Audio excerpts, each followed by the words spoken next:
Balıq belə tutulur.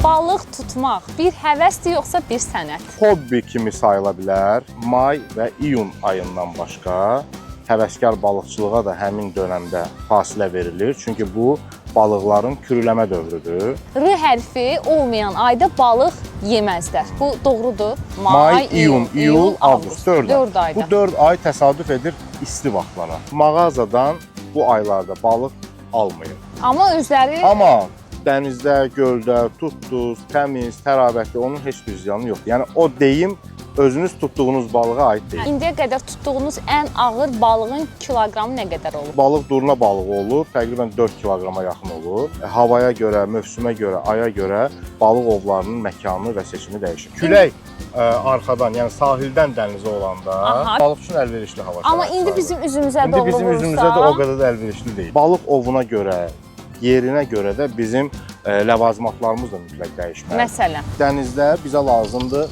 mümkün qədər sahildən uzağa atmaq qırmaqları. Amma kanalın eni 10 metrdir, bizə uzağa atmaq lazım deyil. Bu tilovla isə yaxın məsafəyə atmaq olmur. Sintetik torlardan istifadə etmək olmaz. Bir ara qumbara atanlar çox idi.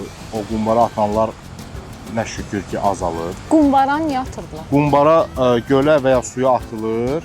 Onun səsindən bütün balıqlar keyləşib çıxır suyun üzünə.